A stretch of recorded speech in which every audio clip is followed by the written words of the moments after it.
বলছিস তুই? সত্যি করে না বললে চাবু করে এখানে তোকে আমি শেষ করে দেবো। বল বল তোর সত্যি কথা বল। জয় তারা, জয় জয় তারা। কে তুই ভণ্ড সন্ন্যাসী? জিজ্ঞাসা করিস, উত্তর পেয়ে যাবি। এখন বল, তুই ওকে গরুর মতো পেটাচ্ছিস কেন? তার কৈফিয়ত কি তোকে দিতে হবে নাকি? মনে রাখিস, এই ধীরজ প্রকাশী কাজের কৈফিয়ত কোনোদিন কাউকে দেয়নি, আজ তোকেও দেবে না। দিলে তোর এই মঙ্গল হতো, তবে তুই যখন তোর নিজের মঙ্গল চাস না। নিজের মঙ্গল? নিশ্চয়ই। তুই কি মনে করিস ওকে পেটালে তোর বোনকে ফেরত পেয়ে যাবি? না রে বেটা, না। যে জিনিস আমার চরণ তলে থাকে তা মায়ের আদেশ ছাড়া ফেরত পাওয়া যায় না। জয় তারা, জয় জয় তারা। ও যত নষ্টের মূল তুই, তোকে শেষ করলেই তোর বোনকে ফেরত পাওয়ার আশা চিরতরে শেষ হয়ে যাবে। তাই যদি পারিস আমার মায়ের মন্দির থেকে তোর বোনকে ভিক্ষে চেয়ে আসিস। চল বেটা। না, তোকে নিয়ে যেতে পারবি না শয়তান।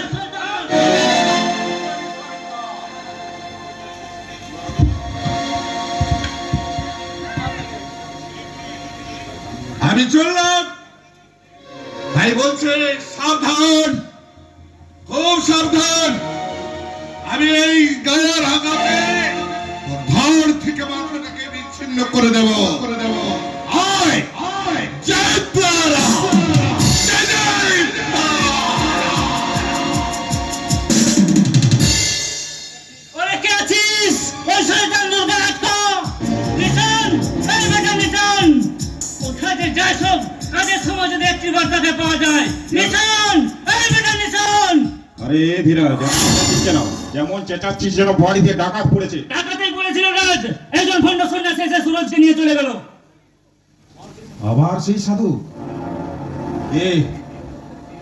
এ ওই ছদ্মবেশী সন্ন্যাসী সেদিন আমাকে হুমকি দিয়ে 1,00,000 টাকা নিয়ে গেছে সুরজকে নিয়ে। আমি তোদের পেছনে ঢাল করবো না। না, কোথায় বলে কান টানলে মাথা আছে। তুই এনি হাও কানটাকে আমাদের বাগান বাড়িতে টেনে নিয়ে এসে তোর সাথে বিয়ের ব্যবস্থা কর। আর এই খবর চারিদিকে ছড়িয়ে বললেই তখন ওই মাথাটা কান বাঁধতেই হবে।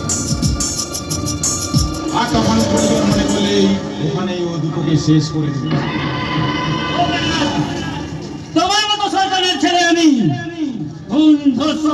চারু প্রধান কীর্তি। এবার তোমার মিশন সাকসেস করে আমিও বুঝিয়ে দেব যে আমি সরকারেরও বাপ।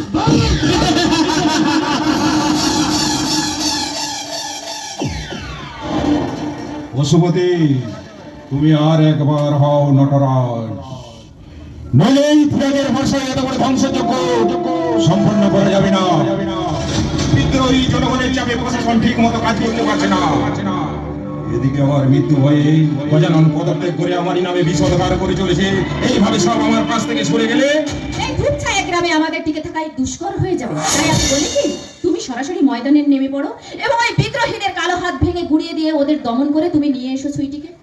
না, ওকে ফিরিয়ে আনা নয়, ওকে যেখানে পাবো এই পশুপতি না একেবারে শেষ করে দেবে।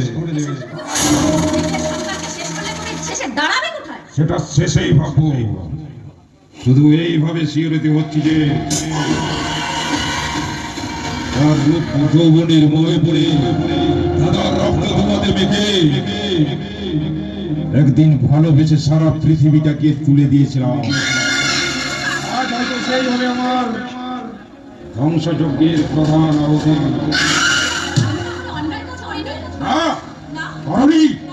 ছেলের জন্য সুরজের কাছে আলাদা তুমি স্বপ্ন দেখছো, এই জন্য সুইটিকে কবজা করে সুরজের কাছে তুমি পাঠিয়ে দিয়েছো। তোমার স্বপ্ন সার্থক করতে প্রধান বাধা আমি আর ধীরাজ। তুমি ভুল ভাবছো তো। ভুল? ভুল জীবনে আমি একবারই করেছিলাম, তোমাকে ভালোবেসে দাদার রক্ত ধুলাতে মেখে তোমাকে বিয়ে করে আর আজ সেই পাপের প্রায়শ্চিত্ত করব তোমারই বুকের রক্ত দিয়ে।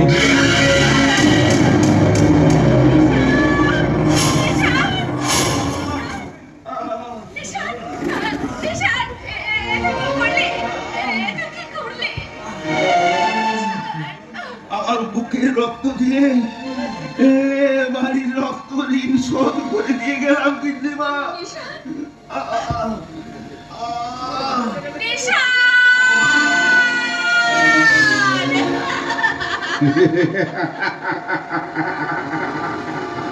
কাঁদো বড়মা কাঁদো,